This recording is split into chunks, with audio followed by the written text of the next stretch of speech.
Hello, everybody. My name is Alise Evans with Land Title. With me today, I have my good friend and my team lead, Anthony Meisner. We're going to go ahead and break down the Greeley market for you. All right, so let's kind of dive right into this. In March, Greeley was doing pretty well, right? I mean, we've seen some big increases, 4.6% again in the average sales price. The median sales price is up 3% to 444. So the market feels very healthy. It feels very alive, right? Which is a good sign. If we get to the condo townhouse market, it's a little different story, right? We have really experienced a little bit of compression there. You can see the median's down about 1.3%. The average is down about 6.6. I don't necessarily know if, prices have really fallen $22,000 from this time last year, but we really are seeing a little bit less competition there, right? More people on the market, less buyers in that condo marketplace. So kind of a second look at all of this. The reason we do price per square foot is it does give you a second guess or second check on when you're putting a house on the market. So $206 a square foot, very similar to that average sales price increase. We really are seeing some good appreciation here.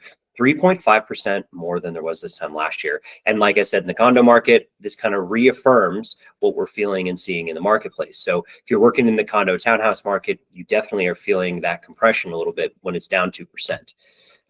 Active units of inventory on the market. Now, so this is an interesting one.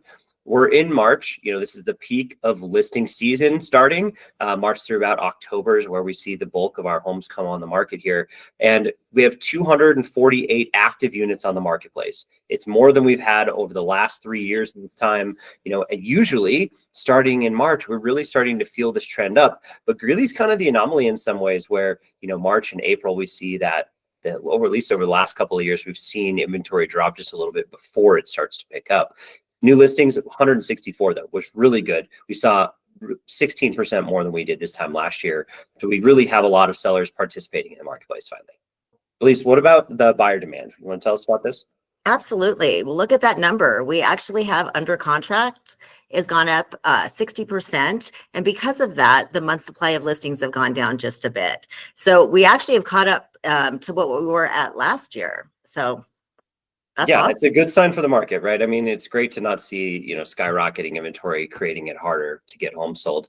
The one thing you're going to feel over the next few months is you're really going to start to see days in MLS start to trend down, right? Because as buyers are more active in the marketplace and homes turn over faster, you can see that it's 48 days in MLS right now. It's from active to under contract time. That's 23% more than this time last year, but it should continue to trend down because this is very seasonal behavior, right? So if we get down into the 30s, I would not be surprised. It's good to see that. It's good to see, the market following some consistency, even when we're in a volatile time, right? So the percentage listed sale price, this is one that is a little more concerning. With more inventory on the marketplace, you really do feel the fact that, people are, buyers may be a little bit more upper handed here sometimes, right? When you see buyer homes going for a little bit less listed sale price, 0.7% is a pretty decent trend. We've been feeling this all year, where buyers might have the upper hand, right? And keep in mind, percentage listed sale price does not include concessions. It doesn't include price drops. So the things that we're doing to get homes, under contract and really put their best foot forward, that's not even accounted in a lot of this data. So we are going to have another tough year for sellers, just mainly because there's so many more sellers than buyers still in the marketplace. So thanks for joining us today. I really appreciate you having me on. Thank you so much, Anthony. We appreciate you. And spring is sprung. If there's anything we can do here at Land Title, please feel free to reach out to us. Have a great day. See you next time. Bye-bye.